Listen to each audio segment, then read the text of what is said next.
네, 국내 이슈 체크인 한양증권 권충현 과장과 얘기를 나눠보도록 하겠습니다. 안녕하십니까? 안녕하세요. 안녕하십니까? 네. 자, 권충현 과장과 함께 얘기를 나눌 부분들 어떤 내용들인지 저희가 이슈부터 확인을 해보도록 하죠. 네, 기관이 시장을 주도하다라는 이 내용을 가지고 얘기를 나눠보도록 하겠습니다. 네, 일단 뭐 전거래일에 비해서 어제장 전거래일에는 상당히 좀 우려가 많았습니다만 어제장에서 다시 좀 회복을 하면서 우리 시장 좀 생각보다는 좀 튼튼하다 이런 느낌을 좀 보여줬고요. 전체적으로 주역은 지금 우리 이 헤드라인처럼 기관이었어요. 예, 맞습니다. 일단은 뭐 시장 같은 경우는 금요일 날 이제 유럽이라든지 미국에서 굉장히 좀 급락세가 나왔기 때문에 월요일 오전장에 굉장히 큰 공포감을 안고 장을 좀 시작을 했습니다. 그러면서 장 시장과 함께 굉장히 투매 물량이 좀 많이 나오면서 지수가 좀 큰 폭으로 하락하는 모습을 보였습니다. 다만 뭐 코스피랑 코스닥 양 시장 굉장히 좀 빠른 시간에 급반등을 했던 것 같습니다. 한 1시간, 1시간 반 정도 만에 굉장히 반등, 보합권까지 올려놓으면서 시장에 좀 안정감을 찾는 모습을 보였고요. 그러면서 시장에서는 뭐 그리스 이슈가 이 정도로 좀 마무리되지 않겠는가라는 판단이 조금씩 흘러나오면서 시장이 좀 상승하면서 마무리하는 모습을 보였습니다. 일단은 뭐 시장 같은 경우에는 기관이 좀 주인 역할을 하면서 매수세가 굉장히 좀 기관의 매수세가 좀 굉장히 강하게 들어왔다라고 좀 생각을 하고요. 일단은 뭐 시장이 상승하는 데 있어서는 항상 뭐 시장의 주인이 필요한데 이번에는 그동안 뭐 현금 보유가 굉장히 많았던 기관 쪽에서 좀 이번 시장의 주인 역할을 하지 않겠는가라고 좀 생각을 하고 있고요. 그러면서 뭐 화장품이라든지 제약, 바이오 쪽에서 좀 강세장이 강세를 하는 모습을 보였습니다. 네. 그 모습은 일단은 기존 대장주가 상대적으로 좀 강한 모습을 보였다는 것은 시장이 꺾이지 않았다는 것을 좀 증명하는 것이 아니겠는가 좀 생각을 하고 있습니다.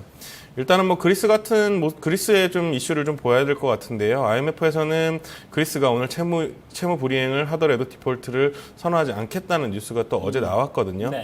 이 말은 제가 봤을 때는 좀 협상이 된 거나 마찬가지 아니겠는가라고 좀 생각을 합니다. 일단은 뭐 그리스 쪽에서 요구한 부분이 좀 채무 기간을 좀 늘려달라는 것이었고 채권단에서는 그럴 수 없다라고 했는데 일단은 채무 불이행을 하고 나니 뭐 그리고 나서는 또 디폴트 선언을 안 해주는 것은 제가 봤을 때는 어느 정도 그리스가 원하는 대로 좀 돼가고 있는 그림이다라고 좀 생각을 하고 있습니다. 그리고 그리스 국민 투표가 뭐 7월 5일에 예정이 되어 있는데요. 7월 5일까지 거의 뭐 무정부 상태를 좀 경험을 하게 될 것 같습니다. 네. 제가 봤을 때는 뭐 지금 은행에서 돈도 인출이 불가능하고요. 거의 엄청난 공포감에 좀 떨고 있을 것이라고 좀 생각을 하고 있기 때문에 투표가 아마 채권단 쪽으로 굉장히 많이 기울 수 있을 가능성이 높다라고 좀 생각을 하면서 이 정도로 좀 마무리할 가능성이 크다 좀 이렇게 생각을 하고 있습니다. 네. 그렇군요. 지구 반대편에선 정말 국민들이 아마 굉장한 공포심을 느끼지 않을까 그렇죠. 이런 생각을 예. 해보게 되는데요. 자, 그러면 시장에 미칠 영향력은 어느 정도 제한적으로 들어서는 그런 구간대이다라는 얘기를 해주셨어요. 어제 반등에 대해서는 뭐 중국 증시가 어제 또 강하게 반등을 이뤄줬잖아요. 이런 영향도 받았다. 그리고 이전에 추경 발표하게 되면서 어느 정도 좀 밑바닥을 형성한 게 아니었냐라는 이야기들도 많았습니다. 근데 앞으로가 참 걱정됩니다. 이제 정말 투표는 그래도 불확실성이 크거든요. 시장 맞아요. 어떻게 봐야 될까요? 만약에 뭐 7월 5일 날 투표가 진행이 되고요. 또 그리고 만약에 그레시스트로 이루어진다면은 시장의 충격은 한 번 정도 더 올 가능성이 굉장히 높다라고 봅니다. 다만 뭐 제가 봤을 때는 그리스도 원치 않는 부분이고 독일도 원치 않는 부분이기 때문에 제가 봤을 때는 뭐 투표가 굉장히 중요할 것이다라고 생각을 하고 있지만 유로존에서 엑싯은 굉장히 좀 어렵다라고 좀 생각을 하고 있습니다.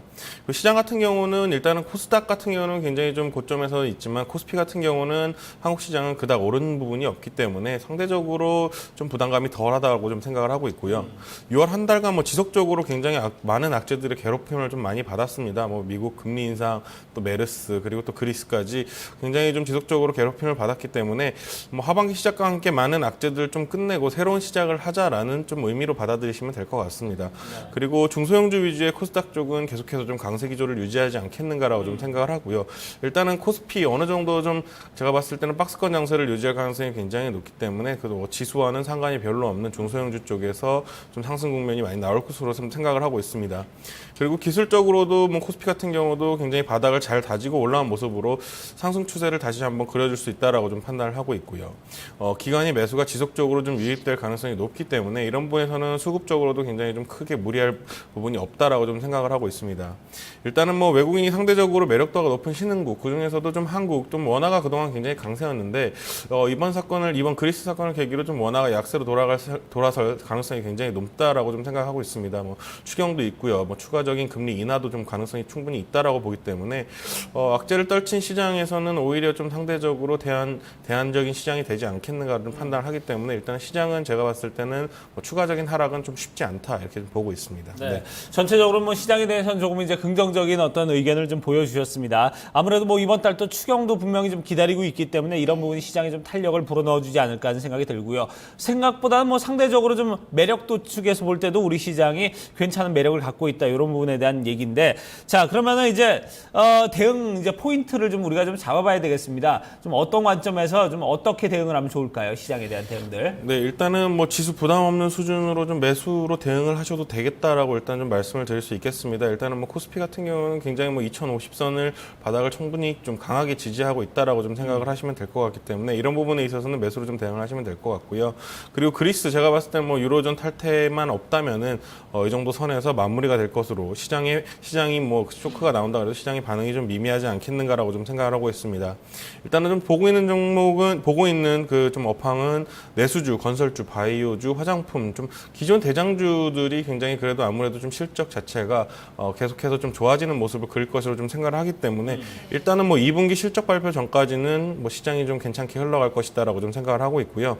다만 2분기 실적 시즌은 좀 굉장히 좀 어닝 쇼크가 나오는 종목들이 좀 있을 것 같습니다. 메리스 여파가 아무래도 있을 수밖에 없기 때문에 이런 부분에 있어서는 살짝 조심을 하셔야겠지만 일단은 제가 봤을 때는 뭐 2분기 실적 발표까지는 아직까지 뭐 한 달 정도의 시간이 좀 남아 있다라고 좀 생각하기 때문에 종목별로 좀 대응만 좀 유의하신다면은 이 시장 좀 편하게 넘어가실 수도 있을 것 같다라고 좀 생각하고 있습니다. 네. 2분기에 어닝시즌 쇼크가 좀 우려될 만한 종목들, 그러면 메르스 여파가 컸던 어떤 소비 섹터라던가 여행 섹터 쪽은 조금 주의해서 봐야 된다는 말씀이신 건가요? 일단은 뭐 선 반영을 받았다고는 보지만 일단은 한두 번 정도의 쇼크가 나올 수는 있는 상황입니다. 일단은 실적 자체가 요새는 굉장히 좀 알기 어렵기 때문에 그런 부분에서는 뭐 종목별로 대응하기 굉장히 어떻게 종목별로 대응을 하느냐로 말씀들을 많이 하시지만 일단은 뭐 여행주라든지 뭐 면세점주 이런 종목들은 좀 어느 정도 조심을 하셔야 된다. 그래서 좀 각오를 하셔야 된다 그러면 굉장히 좀 무섭나요?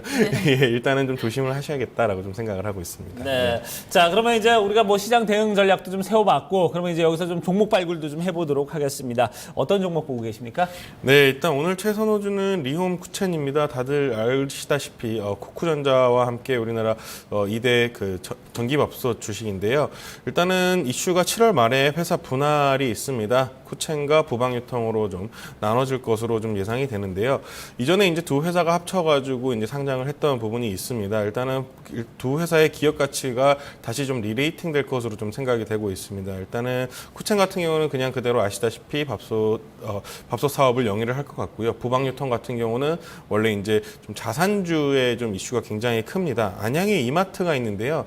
이마트로서는 유일하게 사업권과 부동산을 동시에 갖고 있습니다. 좀 유일한 프랜차이즈라고 좀 이마트 프랜차이즈라고 보시면 될 것 같기 때문에 네. 이 부분에 있어서는 굉장히 좀 부동산 자체가 재평가를 받게 된다면 현재 시총보다는 충분히 올라갈 수 있다라는 느낌이고요. 그리고 쿠쿠전자 같은 경우는 한 6천억에서 7천억 정도의 매출을 하고 있습니다. 리온 쿠첸 같은 경우는 밥솥 쪽에서 한 2천억 정도의 매출을 올려주고 있기 때문에 한 3분의 1 정도는 따라가야 되지 않느냐라는 얘기들이 나오고 있거든요. 그렇게 봤을 때 뭐 쿠쿠전자는 지금 2조 5천에서 2조 7천억 정도 좀 움직이고 있는데 이런 부분에서 한 3분의 1 정도의 밸류에이션을 받는다면은 뭐 양사 합쳐가지고 한 1조 정도는 받아야 된다라는 게 시장에 좀 컨센이 모여지고 있는 것 같습니다. 더군다나 요 근래 뭐 기관 수급도 굉장히 좀 많이 들어오고 있기 때문에 그런 부분을 좀 유의해서 보신다면은 현재 뭐 시가총액이 제가 봤을 때는 4천억 언더로 알고 있는데 그 부분에서는 충분히 상승 여력이 높다라고 좀 판단해서 종목을 가지고 나왔습니다. 네. 근데 저희가 방금 전에 이 내수주 얘기를 하면서 혹시 메르스 영향에 이 소비주들이 타격을 받지 않겠느냐라는 얘기를 맞아요. 했었는데 사실 대표적인 중국 소비주이기도 하잖아요. 중국인들이 제 친구가 이 면세점 쪽에서 일하는데 밥솥을 그렇게 많이 사간다고 하거든요. 혹시 그쪽으로는 타격이 있지는 않을까요? 타격이 있습니다. 없다라고 말씀드릴 수는 없고요. 다만 이제 1분기 실적이 굉장히 좀 저조하게 나왔고 2분기 실적 또한 뭐 그렇게 기대감이 없습니다. 지금 현재 주가의 흐름은 일단은 물적 분할에 좀 중심을 두고 있기 때문에 제가 봤을 때는 그런 실적 부분 때문에 좀 타격적으로 주가가 하락할 거라고 생각하지는 않습니다. 더군다나 뭐 리온 쿠첸 같은 경우는 추가적인 사업성이 더 좋아질 것이라고 이제 제가 봤을 때는 한 7월 말쯤 발표를 하게 될 것 같습니다. 이제 그런 부분에 있어서는 충분히 좀 기다리신다면은 제가 봤을 때 주가 상승률이 좀 괜찮을 것이다 이렇게 좀 생각하고 있습니다. 실적보다는 분할 이슈 모멘텀에 집중을 하고 있는 그런 네. 흐름입니다. 지금 기관도 말씀하셨지만 꾸준히 좀 매집을 하고 있고 그렇죠. 외국인들도 이 연속성에서는 좀 떨어집니다만 계속해서 좀 매집을 하고 있는 모습이 나타나고 있어서 꾸준히 좀 지켜보자라는 말씀 주셨으니까요. 네. 참고적으로 살펴보셨으면 좋겠습니다. 네. 자, 이제 기관이 이끄는 장세를 조금 기대해보자라는 의견 전해드렸고요. 전략에 참고해보시기 바랍니다. 한양증권 권충현 과장과 함께했습니다. 감사합니다, 과장님. 고맙습니다.